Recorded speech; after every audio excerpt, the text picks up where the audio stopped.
High students, আজকে আমরা এসে গেছি ফেবলের লাইন বাই লাইন ইন্টারপ্রিটেশন নিয়ে।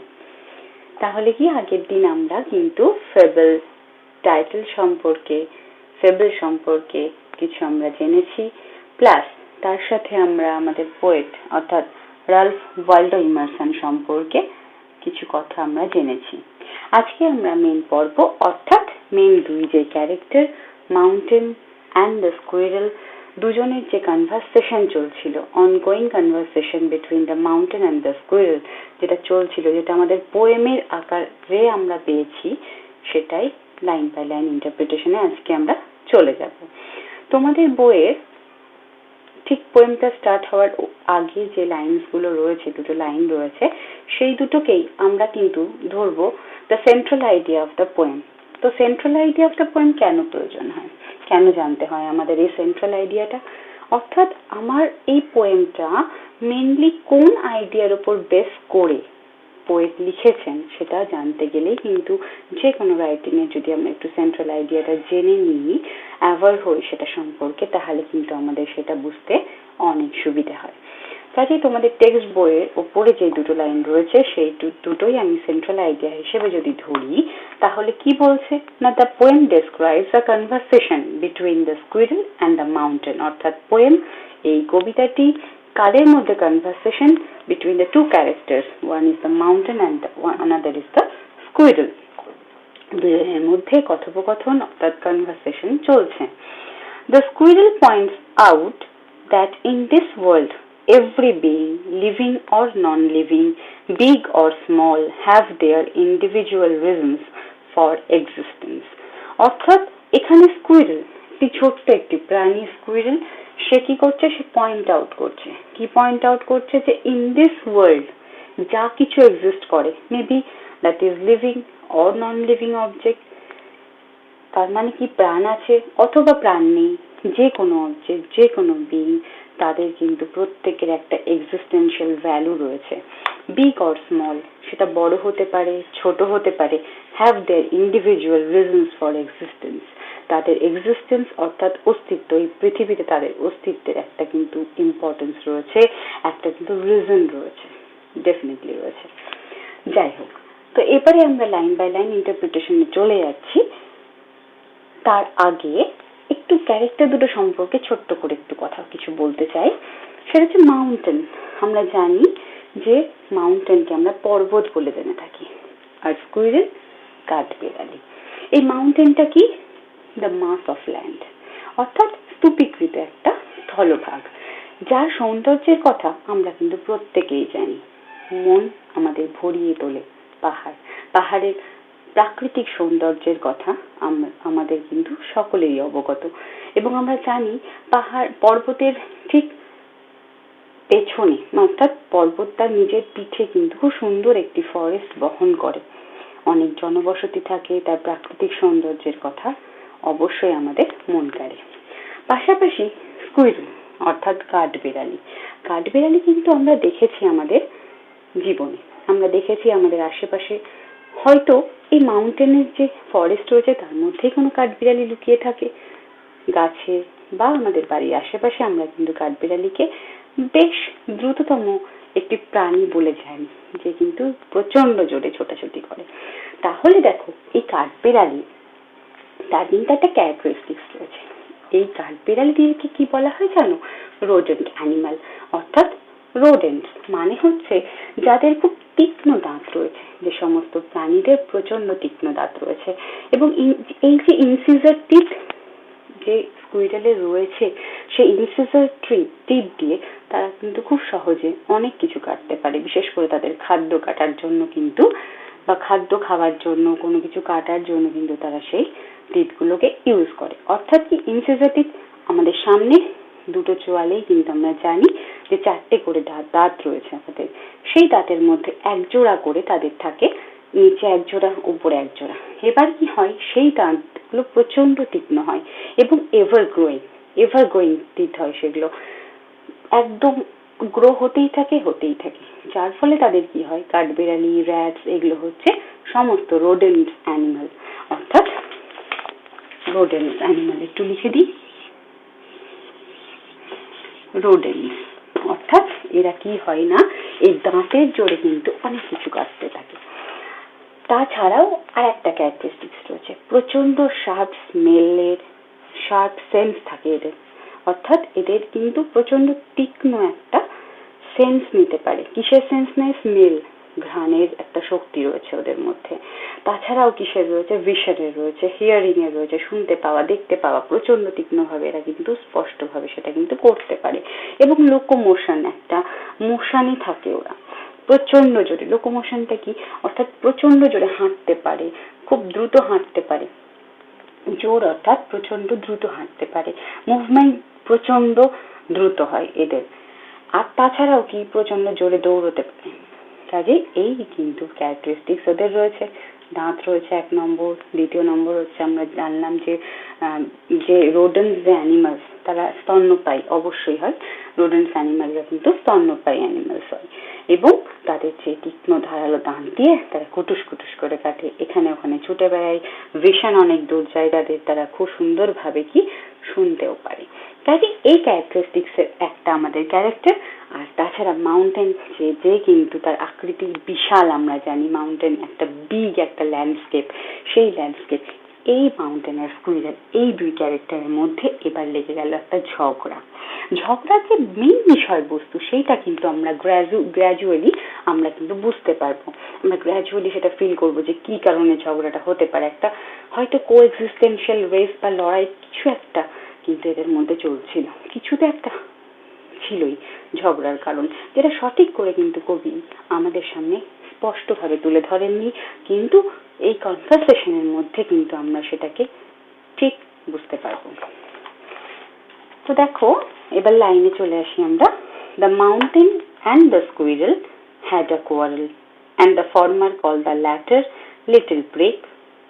Ban replied, "You are doubtless very big, but all sorts of things and weather must be taken in together to make up a year and a sphere, and I think it no disgrace to occupy my place. If I am not so large as you are not so small as I, and not half so spry. I will not deny you make a very pretty squirrel track. Talents differ. All is well and wisely put. If I cannot carry forests on my back, neither can you crack a nut." তো দেখো, first যে লাইনটা আবার সেখানে চলে যায়, সেখানে রয়েছে যে the mountain and the squirrel, একটি পর্বত রয়েছে, সেই পর্বত এবং একটি স্কোয়ারেল, তাদের মধ্যে কি হয়েছিল না, হ্যাড আ কোয়ারেল, তাদের মধ্যে ঝগড়া হয়েছিল, ডিসপিউট হয়েছিল। যখন কি হয় না, আমাদের মধ্যে কোনো ডিসএগ্রিমেন্ট হয়, অর্থাৎ আমরা কোনো একটা পয়েন্টে গিয়ে একে অপরের সাথে আমরা সাপোর্ট করি না একে অপরকে, তখন কিন্তু আমাদের মধ্যে কোয়ারেল হয়, অর্থাৎ ডিসঅ্যাপয়েন্টমেন্ট। একটা আমাদের ডিসঅ্যাপয়েন্টমেন্ট থেকে কিন্তু মেনলি ডিসপিউট বলো, কোয়ারেল বলো, এগুলো কিন্তু একটা জন্ম নেয়। তো যাই হোক, মাউন্টেন অ্যান্ড স্কুইরেলের মধ্যে কিন্তু একটা কোয়ারেল হয়েছিল। And the former called the latter, অর্থাৎ ফর্মার কাকে বলা হচ্ছে, যে আগে রয়েছে, দুজনের মধ্যে আগে কে রয়েছে, ফার্স্ট লাইনে রয়েছে দ্য মাউন্টেন, অর্থাৎ মাউন্টেনকে এখানে ফর্মার বলা হচ্ছে।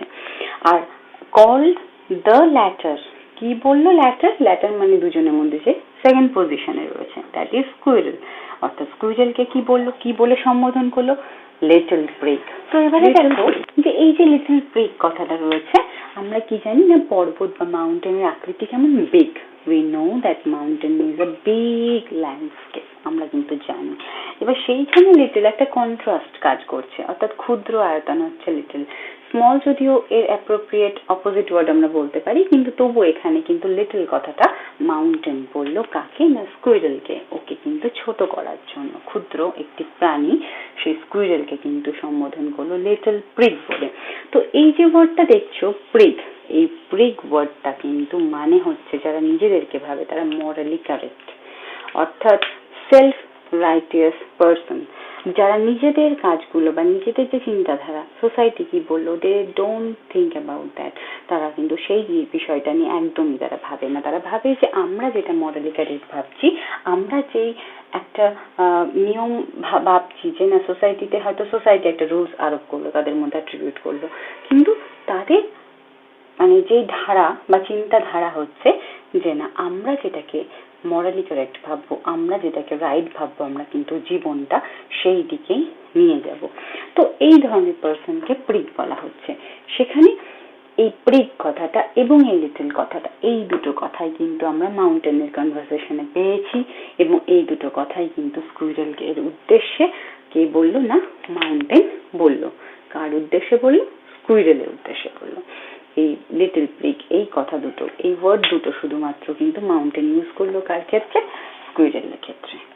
তারপর এই রিপ্লাইয়ের পরে স্কুইরেলের রিয়াকশনটা আমরা দেখব, এবং আমরা দেখব যে এই কবিতাটা বেশিরভাগ জুড়েই কিন্তু স্কুইরেলের বক্তব্যটাই স্কুইরেল বলে গেছে। তার কনভারসেশনের মাধ্যমেই কিন্তু আমরা আমাদের পোয়েমের যে সেন্ট্রাল আইডিয়া, সেন্ট্রাল যেই বেস, সেই বেসটা কিন্তু আমরা পাবো শুধুমাত্র স্কুইরেলের কথার মাধ্যমে। স্কুইরেলকে দেখো আর একটা সম্বোধনে সম্বোধন করা হচ্ছে, বা আর একটা ওয়ার্ড আমরা ইউজ করছি স্কুইরেলের ক্ষেত্রে, that is burn.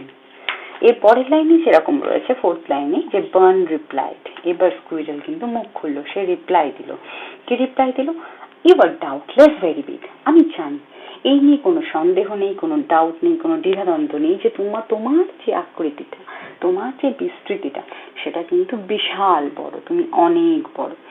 But all sorts of things and weather must be taken in together to make up a year and a sphere. দেখো, তো এখানে কি বলছে যে স্কুইরেল তখন রিপ্লাই দিচ্ছে মাউন্টেনকে যে আমার এই বিষয়ে কোনো দ্বিধাদ্বন্দ্ব নেই যে তুমি যথেষ্ট বড়, কিন্তু যদি সমস্ত জিনিস, সবকিছু, সব ধরনের থিংস বলতে যে কোনো জিনিস, যে কোনো আকৃতির জিনিস, ছোট হোক, বড় হোক, মেজ হোক, সমস্ত কিছুকে যদি আমরা একসাথে নিই, অ্যান্ড ওয়েদার বলতে আমরা জানি আবহাওয়া। একটা দিনের মধ্যে কিন্তু আমরা ভ্যারাইটিস অফ ওয়েদার পেয়ে থাকি, বিভিন্ন আবহাওয়ার কিন্তু আমরা একটা চাপানুতোর পেয়ে থাকি। অর্থাৎ হয়তো এই গরম লাগছে, এই হয়তো বৃষ্টি হয়েছে, তারপরে হালকা একটু ওয়েদারটা ঠান্ডা হয়ে গেল, এটা কিন্তু আবহাওয়া বলা হচ্ছে। আরো ডিটেলসে আসছি, সেটা হচ্ছে and weather must be taken in together to make up a year and a sphere. তার মানে হচ্ছে দেখো, আমরা কি জানি যে একটা বছর, সেই বছরে কিন্তু সিজনস এর ভ্যারাইটি আমরা লক্ষ্য করি, এবং আমরা কখনোই বলতে পারবো না যে একটা সিজন হলেই হবে আর একটা না হলেই হবে, তা কিন্তু আমরা বলতে পারবো না। কেননা একটা ভেবে দেখো, একটা যদি ভালো গ্রীষ্মকাল আমরা পাই, তাহলে কিন্তু আমাদের ফসল ভালো হবে। এবং ফসল ভালো হবে কি করে? না, আমাদের কিন্তু তখন মনসুন চলে আসবে ভালো। কি হবে না, বর্ষাকালটা আমাদের কিন্তু আমরা ভালো পাবো। একটা ভালো গ্রীষ্মকালে কিন্তু একটা ভালো মনসুনকে ডেকে আনতে পারে। তাহলে আমাদের এগ্রিকালচার বুম করবে, সেখানে যে ক্রপস গুলো লাগানো হয়, খারিফ শস্য যেগুলো লাগানো হয়, সেইগুলো আমাদের ব্লুম করবে, অনেকটা তার আমরা সুফল পেয়ে থাকবো। এবং তার ফলে কি হবে না, ভালো। আবার যদি ভাবি যে না, তাহলে কি গ্রীষ্ম আর বর্ষা হলেই কি হয়ে গেল, কিন্তু তা নয়। উইন্টারে যদি ভালো হয় আমাদের, তাহলে হুইটটা ভালো হবে, অর্থাৎ গমটা ভালো হবে। আর সেখানে কি, ধরো এই যে মনসুন যদি ভালো হয়, আমাদের কিন্তু ধানটা ভালো হবে। তো এই যে ওয়েদারের যে ভ্যারাইটিস, বা আমরা দেখছি যে সিজনের যে ভ্যারাইটিস, সেটা কিন্তু একটা বছর তৈরিতে প্রচন্ড কাজে লাগে। এই যে প্রত্যেকের যে একটা সিস্টেমেটিক ওয়েতে প্রত্যেকের স্থান রয়েছে, একটা যদি আমরা ধরে নিই যে বায়োডাইভার্সিটি বা ইকোলজিক্যাল একটা ব্যালেন্স আমাদের প্রত্যেকের মধ্যে রয়েছে, আমাদের কো এক্সিস্টেন্সিয়াল লড়াই না করে, আমরা একে অপরের সাথে লড়াই না করে, আমাদের এক্সিস্টেন্স নিয়ে আমরা যদি লড়াই না করে, আমরা একে অপরের যদি ভ্যালুটা বুঝতে পারি যে প্রত্যেকটা জিনিসের কিন্তু এই পৃথিবীতে এক্সিস্টেন্স রয়েছে, এবং খালি অস্তিত্বই রয়েছে না, খালি রয়েছে মানেই সেটা শুধু রয়ে যাওয়া নয়, তার যে একটা ভ্যালু রয়েছে, এটা কিন্তু আমাদের অবশ্যই অনুধাবন করতে হবে, আমাদের বুঝতে হবে ভেতর থেকে। তো সেটাই বলছে, সবকিছুকে যদি আমরা একসাথে taken in together to make up a year, একটা বছর যদি তৈরি করতে হয় আমাদের, অথবা অ্যান্ড আ স্ফিয়ার, একটা জায়গা, একটা জিওগ্রাফিক্যাল বলতে পারো সিচুয়েশন, জায়গা, এরিয়া, হ্যাঁ, বা যে কোনো জায়গা আমরা যদি দেখি যে একটা সেখানে যে কোনো মানে ইভেন মাউন্টেনের পেছনে যদি ফরেস্ট থাকে, সেখানেও বায়োডাইভার্সিটি রয়েছে। সেখানে কিন্তু আমরা দেখি গাছপালা যেরকম রয়েছে, একটা প্রাকৃতিক সৌন্দর্য যেরকম আমরা পাই, সেখানে বিভিন্ন ক্রিচার্স পাই, বিভিন্ন ধরনের পাখি পাই, ফুল পাই, একটা ভ্যারাইটিস, অনেক কিছু কিন্তু ভ্যারাইটিস সেখানে থাকে। যে কোনো একটা তোমরা স্থলভাগেরই কোনো একটা আমরা যদি জায়গাতে গিয়ে পৌঁছই, তো সেখানে দেখো সেইখানে কিন্তু একটা আলাদা, সব মিলিয়ে যে সৌন্দর্যটা, সেটা কিন্তু অন্যরকম। তার কিন্তু কোনো তুলনা হয় না। কেননা আমরা যে কোনো একটা জিনিসকে আমরা কখনোই বলতে পারি না ফোকাস করে যে না এটাই কিন্তু মেন, এটাই কিন্তু প্রয়োজন, আর বাদ বাকিগুলোর কোনো গুরুত্ব নেই, এটা কিন্তু আমরা কখনো বলতে পারি না। যেরকম সূর্যের একটা দেখবে সৌন্দর্য রয়েছে, সেরকম চাঁদের সৌন্দর্যের কথা আমরা কিন্তু প্রত্যেকেই জানি। তো যাই হোক, তারপর and I think it no disgrace to occupy my place. এবং আমি জানি এটা ডিসগ্রেস নয়, তোমাকে ডিসঅনার করা নয়, বা আমি তোমাকে ডিসঅনারও করছি না, যে তুমি আমার জায়গাটা কিন্তু জুড়ে রয়েছো। অর্থাৎ দেখো, কাঠবিড়ালি একটা ক্ষুদ্র প্রাণী, এবার সে ভাবছে কি তার জায়গাটা মাউন্টেন জুড়ে রয়েছে, কারণ সে তো ক্ষুদ্র, সে তো অতটা বিশাল আকৃতির নয়। মাউন্টেনের মধ্যেই যে ফরেস্ট গুলো রয়েছে, যে ফরেস্টটা রয়েছে হয়তো সেইখানেই কোনো গাছে গাছে ঘুরে বেড়াচ্ছে সে কাঠবিড়ালি, সেই জন্য সে বলছে এটা কিন্তু আমি ডিসঅনার মনে করছি না, ডিসগ্রেস মনে করছি না যে তুমি আমার জায়গাটা নিয়ে রয়েছো। If I am not so large as you, আমি মনে করি, তাহলে দেখো যে ভাবনাতে ভাবছে স্কুইরেল, যে ভাবনা নিয়ে রয়েছে, সে কিন্তু নিজের ভাবনাটা, নিজের মডেলে যেটাকে কারেক্ট ভাবছে, সে কিন্তু সেটাতেই স্টিক আছে। সে কিন্তু ও লিটল প্লিক বললো মানে, কিন্তু ও একটু মনে হলো না কিছু, যে না আমি আমার জায়গা থেকে তাহলে কি একটু শেক হয়ে গেলাম, তা কিন্তু হলো না। সে কিন্তু রীতিমতো নিজের যে জায়গাটা, নিজের যে গুরুত্বটা, সেই গুরুত্বটা কিন্তু সে আস্তে আস্তে সামনে তুলে ধরছে মাউন্টেনের। সে বলছে যে if I am not so large as you, আমি যদি তোমার মতো অত বিশাল আকৃতির না হই, অত বড় যদি আমি না হই, you are not so small as I, তুমিও তো আমার মতো অতটা ছোট নও, অতটা ক্ষুদ্র নও, অত তোমার সাইজ তো ওইটুকু নয়। And not half so spry, এখানে কিন্তু আসল কথা বলে দিয়েছে স্কুইরেল, যে নট হাফ সো স্প্রাই। এই যে স্প্রাই কথাটা, এর মানেই হচ্ছে তার মোশন, তার লাইফ, যে লাইফ এনার্জি যেটা রয়েছে তার মধ্যে, যে একটা প্রাণ রয়েছে, সে লাইফ ফোর্স রয়েছে, সেটাকে কিন্তু বোঝাচ্ছে স্প্রাই ওয়ার্ডটা দিয়ে। তো বলছে যে আমি যেরকম, আমি যেরকম ছোট, সেটা আমি হতে পারি ছোট, আমি তোমার মতো অতটা বড় নই, বড় জায়গা বিস্তার করে আমি কিন্তু নেই, কিন্তু তুমি আমার অর্ধেকও মোশনে থাকো না, বা তোমার মধ্যে আমার যতটুকু লাইফ রয়েছে তার অর্ধেকও লাইফ তোমার মধ্যে নয়। কেননা মাউন্টেন তো এখানে ওখানে চলাফেরা করতে পারে না, তাই তো?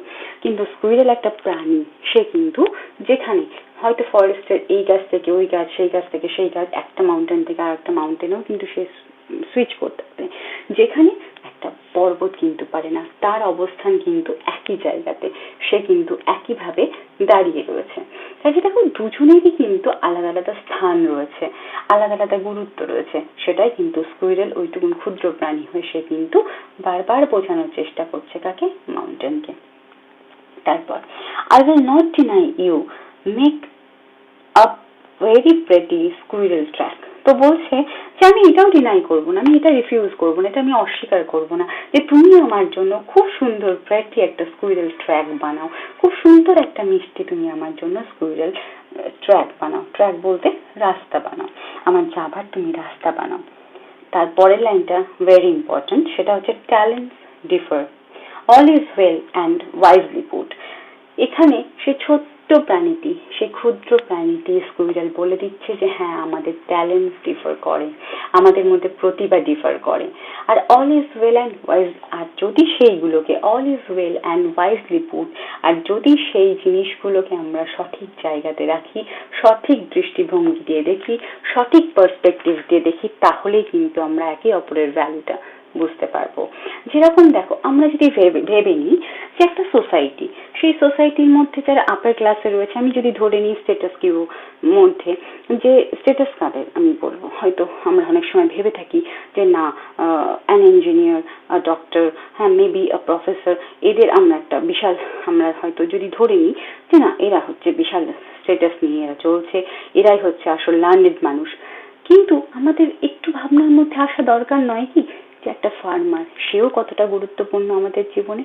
ধরো এখন যারা হেলথ ওয়ার্কার্স রয়েছে, ডক্টরস রয়েছে, তাদের অবদান তো নো ডাউট আমরা জানি কতটা। তার পাশাপাশি আমাদের কি এটা ভাবার কোনো প্রয়োজন নেই যে যারা সাফাই কর্মী রয়েছে, যারা সুইপার ভাইরা রয়েছে, তাদের গুরুত্বটা কতটা? তারা স্যানিটাইজ করার জন্য আমাদের চারপাশটাকে কতটা লড়াই করছে তারা, বা কতটা তাদের জীবনের ঝুঁকি নিয়েও কিন্তু তারা এগিয়ে আসছে। কাজেই দেখো, একটা ফার্মার, সে কৃষক যদি না থাকতো, সে যদি না জানতো কোন ফার্টিলাইজার বা কোন শস্য ফলাতে গেলে কতটা পরিমাণে সার, কতটা পরিমাণ কিরকম জল বা আবহাওয়া এগুলোর প্রয়োজন রয়েছে, কোন জলবায়ুতে কোন ফসলটা ঠিকভাবে হবে, এগুলোর যদি নলেজ তাদের সেইভাবে না থাকতো, তাহলে কি আমরা যতই স্ট্যাটাসের হাই পজিশনে থাকি না কেন, আমাদের ডান হাতটা কি আমাদের মুখে উঠতো? হয়তো উঠতো না, বা অনেক আমরা সমস্যায় পড়তে পারতাম। তো দেখো, আমাদের একটা কো এক্সিস্টেন্সের যে চক্রটা, যে সাইকেলটা, সেটা কিন্তু আমরা বুঝতে পারছি যে সেটা সম্ভব হয় কখন, যখন আমরা একে অপরের প্রতি একটা আমরা রেসপেক্ট জানাই, একটা ইন্টারডিপেন্ডেন্সি, আমাদের একে অপরের প্রতি যে ডিপেন্ডেন্সি, বা আমরা একে অপরের প্রতি ভার করে, নির্ভর করে আমরা যে একটা এক্সিস্টেন্সের মধ্যে রয়েছি, আমরা পৃথিবীটাতে সুন্দরভাবে রয়েছি, তাহলেই কিন্তু আমরা সুন্দরভাবে এই পৃথিবীর বাসযোগ্য হয়ে উঠতে পারবো, বা আমাদের আগামী প্রজন্মকেও সেটা কিন্তু দিতে পারবো। কাজে এই লড়াইটা আমাদের কিন্তু অনেকের মধ্যেই হয়, যেখানে দেখো আমি আগেই বলেছিলাম যে আমাদের রালফ ওয়াল্ডো ইমারসন যেরকম টিচ করতে চেয়েছেন, আর ফেবলের যেই মেন বিষয়, যে মরাল of the story, moral of the poem আমি বলেইছিলাম আগের দিন, তো সেই মরালের দিকে আমরা চলে এসেছি যে ট্যালেন্ট আমাদের ডিফার করতে পারে, আমরা যেই হই না কেন, আমাদের আকার আয়তন হয়তো ছোট হতে পারে, হয়তো বড় ম্যানশন কাউরির নেই, বড় বাড়ি অনেকের নেই, কিন্তু তাদের রোল আমাদের সোসাইটিতে কিন্তু যথেষ্ট বেশি। যারা ধরো আমাদের ভেজিটেবলস দেয়, যারা গ্রসারিতে থাকে, সেই সমস্ত ভাইয়েরা বা সেই সমস্ত মানুষজনের অবদান কিন্তু আমরা জানি প্রচন্ড বেশি। যারা হয়তো ডোর কিপার, হ্যাঁ, বা গেট কিপার যারা থাকে, অনেক সময় আমরা কিন্তু তাদের কোনো গুরুত্ব দিই না, তাদের ভ্যালুটা আমরা বুঝতে পারি না, কিন্তু তা নয়। আমাদের লাইফে কিন্তু এটাই বুঝতে হবে যে আমাদের মরাল, এই যে এই পোয়েমের বা এই স্টোরিটার মরাল কিন্তু আমাদের এটাই বুঝতে হবে যে না, ভ্যালু আছে, প্রত্যেকটা জিনিসের ভ্যালু আছে। অনেক লিডার আছে যাদের কোনো টাইটেল নেই, the leader who has no title, অনেক রয়েছে এরকম, অনেক সুইপার রয়েছে যারা হয়তো নিজেরাই নিজেদের জীবনে লিডার, বা তারাই হয়তো লিড করে তাদের লাইফটাকে খুব ভালোভাবে, খুব পিসফুলি, খুব হ্যাপিনেস নিয়ে তারা কিন্তু এগিয়ে নিয়ে যায় তাদের জীবন। তো দেখো, তাহলে কি হচ্ছে না, এই ছোট্ট ক্ষুদ্র প্রাণীটির স্কুইরাল কিন্তু আমাদের এই জিনিসটা খুব সুন্দরভাবে তার কনভারসেশনের মাধ্যমে কিন্তু সে বুঝিয়ে দিচ্ছে। সে কিন্তু একবারও মাউন্টেনের অস্তিত্বকে কিন্তু অগ্রাহ্য করছে না, সে বলছে না যে না, আমি তোমাকে তোয়াক্কা করি না, তুমি যেই হও না কেন, একবারও বলছে না। সে কিন্তু তার যেই ট্যালেন্টস গুলো সেইগুলো কিন্তু সে ডেফিনেটলি স্বীকার করে নিচ্ছে, অ্যাকসেপ্ট করে নিচ্ছে।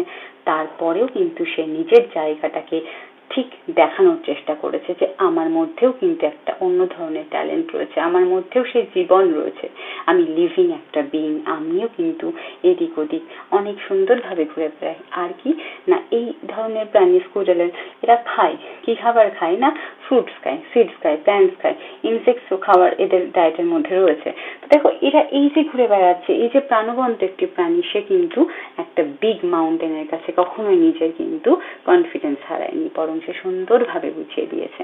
তাছাড়াও আমরা যে মুভিটা 3 Idiots দেখেছি, সেখানেও কিন্তু আমরা একটা জিনিস বুঝতে পেরেছিলাম যে ট্যালেন্ট আলাদা আলাদা হলেও কেউ যদি সেইটাকে নিয়ে এগিয়ে যায়, ফ্লারিশ সে জীবনে কিন্তু করবেই, করেও, তাই না? কাজে ট্যালেন্ট তোমার যাই থাক না কেন, তুমি যদি মনে করো যে না, আমি আমি আরেকজনের ট্যালেন্টকে আমি গুরুত্ব দেব, এবং তার সাথে সাথে নিজের ট্যালেন্টকেও আমি আগিয়ে নিয়ে আসবো, তাহলে কিন্তু ডেফিনেটলি প্রত্যেকটা ট্যালেন্ট প্রত্যেকটা জায়গায় ঠিকঠাক ভাবে রাখলে কিন্তু ফ্লারিশ করবেই।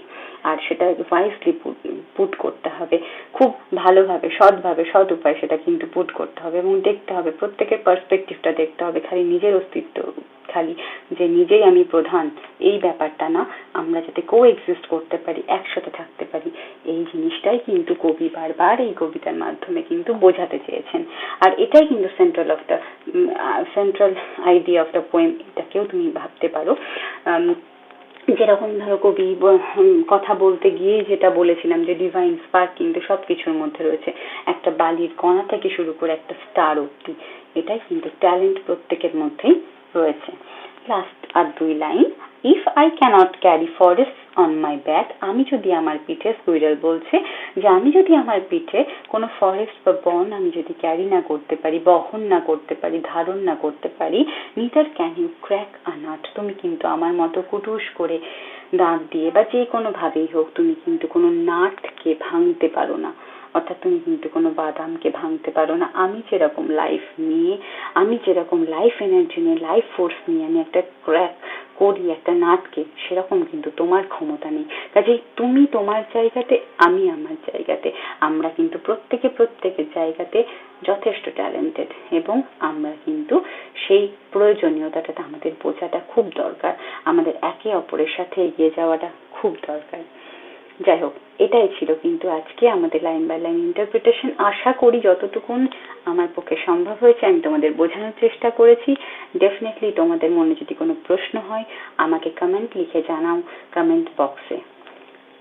Till then, thank you, stay at home, stay safe.